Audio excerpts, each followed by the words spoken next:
It's common. It's the day after a big trade. Everybody wants to declare winners. But there's so many moving parts in this, literally and figuratively, that you have to wonder where this is going to end up. So, for Ottawa, receiving Matt Duchene, that's an automatic win, right? Well, to me, there's a not so fast about it. All right, so Duchene-Turris wanted more money than Ottawa was willing to spend. Duchene-Turris was asked before the season how he felt about contract negotiations, and he said, if this goes beyond training camp, that's not a good sign, and that's a sign that it's probably not going to work out.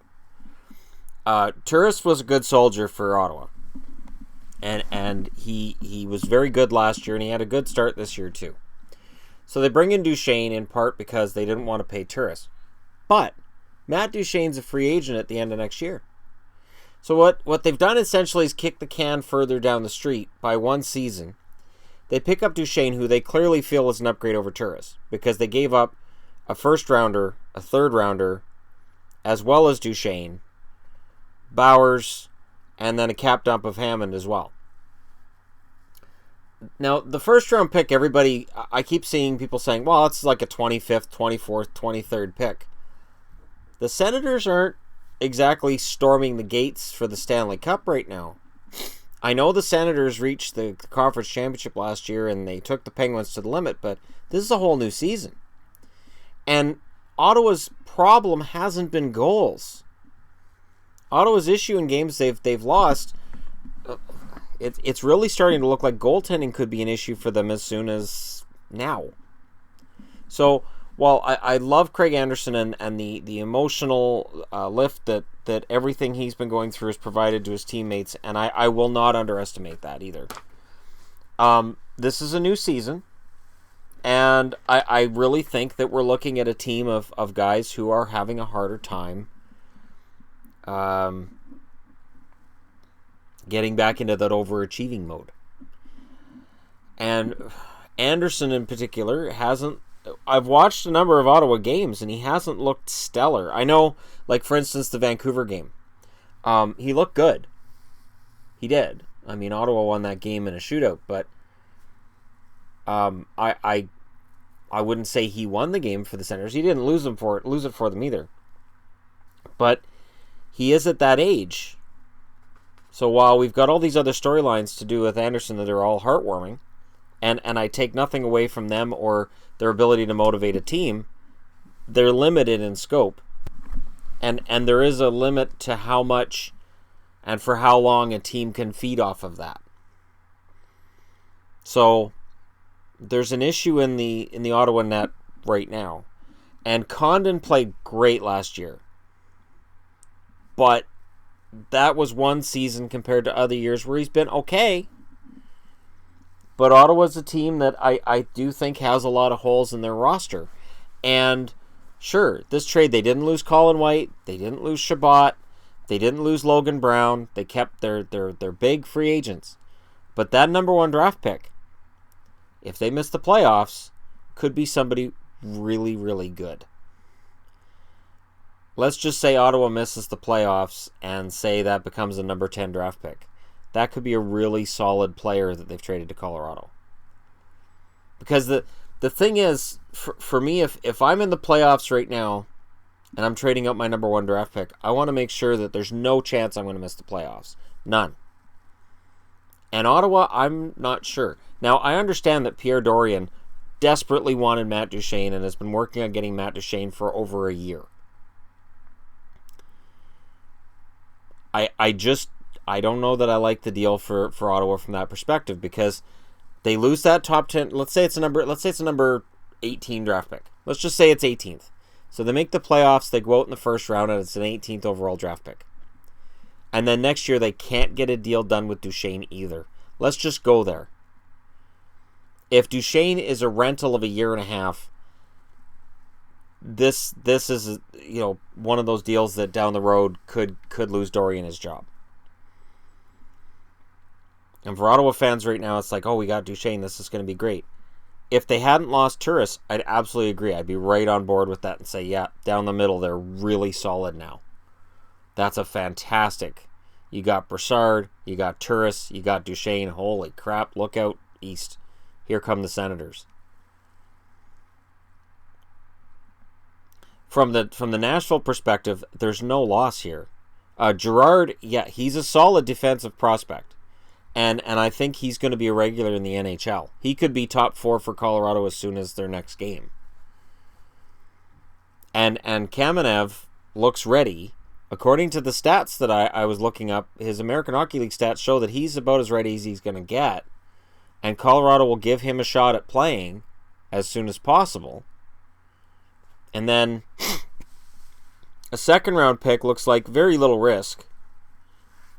In terms of Nashville, you know, where they are, I honestly think Nashville's going to move up. Because now they've added Turris without losing a center. So Ottawa grabbed Duchene, but they lost a center. Nashville added a center. So now Bonino, when healthy, drops to number 3. And that's where Bonino belongs. So then you have Johansson, and you have Bonino at number 3, and now right in the middle you got Turris. And apparently Duchene's centering the second line at practice. So it'll be Broussard, I assume, and Duchene as the first and second centers. Which is fine. It's great. That's great. It's perfect. But again, I hesitate to say Ottawa's got better by this amount. Because I like Kyle Turris a lot, and I think Ottawa did too. They just didn't want to pay him the money that he wanted to get. Money got in the way, and now he's a Nashville Predator, and he gets a 6-year, $36 million contract from the Preds. And the tax breaks you get in the States is part of the reason why UFAs love signing in the States. And why certain teams get players. And you look and go, why'd that guy go to Florida? Florida sucks. Yeah, but their tax laws don't. Arizona. Yeah, they give players pretty good breaks in certain states. So when you're a UFA and you're going, man, I could sign anywhere, and you've got a choice between Winnipeg or Ottawa or Florida, you might look and go, well, Ottawa's in the playoffs and Winnipeg looked good, but man, Florida, those tax breaks, I make an extra how many million? Holy crap. So even though you may take home a little less money and your cap hits a little bit lower, you're still getting more money at the end of the day than you would have if you went to Ottawa or Winnipeg. So there's that to consider. Now for Colorado, and I had to do this because we need to get into what Colorado got out of this. Hammond's capped up, so I don't see him coming up and playing for Colorado because Bernier and Varlamov, while they haven't been fantastic, I don't see Hammond as an upgrade over either of those guys. It is insurance, though, if they decide to move Bernier at some point, or Varlamov. Or if one of them gets hurt. I mean, look at Vegas. If their goalies get hurt, Hammond can come in and spell them for, 5-10 games. So there's that. Girard looks like an upgrade on defense over anything they had back there for 5, 6, or 7. So he steps in. Kamenev he's a winger. He's a good young winger. And Colorado has a good track record with European players. And then you get a first-round pick, second-round pick, and a third-round pick in 2018, which is considered to be a very strong draft. So you add 3 draft picks to a very strong draft, and the guy you're trading out didn't want to be there. There was an interview with Eric Johnson of Colorado. Yeah, Avs defenseman Johnson. Duchene didn't want to be here. And it was well known in the locker room he didn't want to be in Colorado. He didn't want to be there. And I'm guessing that they're happy that he's out. I'm guessing they're happy he's gone. And Duchene, they've got a picture of him with a Sens jersey right on the TSN homepage. He looks so happy to be a Senator. We'll see if it helps upgrade his offensive production, which has been half decent this year. But we'll see. Players don't always turn it around when they get traded. Players don't always become huge superstars again after they get traded, even when they want to get traded. I remember when Heatley got traded out of Ottawa, people were like, oh, he's gonna come back to haunt him, and then he didn't. Really didn't. When Bobby Ryan got out of Anaheim, I think he really wanted to prove that he was more than what Anaheim thought, and he really hasn't proven himself in Ottawa beyond being half decent-ish. And he doesn't have a goal this year in 8 games. He's been injured quite a bit. So, yes, right now, everything's fantastic. Ottawa's got a clean slate with Duchene. Everybody loves him. We'll see at the end of the year where he is, and then we'll see if there's contract issues next year. We'll see where that ends up. What if Eugene Melnyk goes, he wants $8 million? I'm not paying him that. It won't matter if Dorian loves the guy or not. Because when Melnyk goes, I'm not paying that, he's not paying that. And then it could leave Dorian in an awkward position a year from now where he's trying to sell off Duchene a year after picking him up. And it's funny, too, because Bowers, who was drafted in the first round this past draft, he's drafted 28th overall, and there are certain fans who are going, he's never going to be anything anyways. He was just drafted 5 months ago. We don't know yet. The 2017 draft was seen as a draft that didn't have as many NHL-ready players as most drafts do. But there's plenty of depth in that draft. You look at Cheadle in New York as an example. There's guys in that second round and that third round of this past draft that look good. And this kid they traded has 4 goals in 10 games in his first year university. So, university hockey is very defensively oriented. And the fact he scored 4 goals in 10 games tells me he hasn't had a bad start. Because also with college hockey, you are far more likely to follow that hierarchy of you're a freshman, you're third or fourth line. You don't come in and get those top 6 minutes right off the bat. You have to be really special to get those top 6 minutes off the bat. So, I look at Bowers and I say, you know what, this could be the ace in the hole for Colorado. Maybe somebody somewhere in that organization scouts this kid and says, you know what, get him included in the deal. Get him in that deal. Because he's going to be special. I'm really, really impressed with what Colorado was able to pull off here. But again, everybody wants to look for a winner.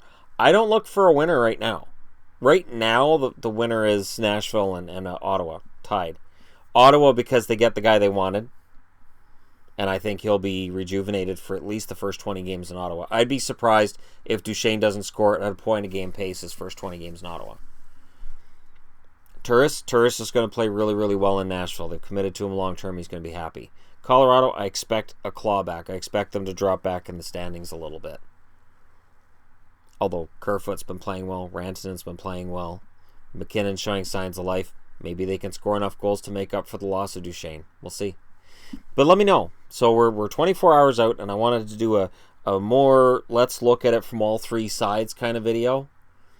Rather than just, hey, look what happened, and then just leave it.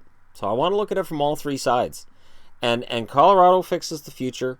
Ottawa picks up the guy that they think is the guy now. And Nashville just made their center depth fantastic. So, we'll see how this turns out. But let me know what you guys think in the comment section below. Hit like and subscribe if you're browsing your way around the internet. And thank you guys so much for watching. It's awesome having you guys out there. Makes it worth being here. And I'll talk to you again soon.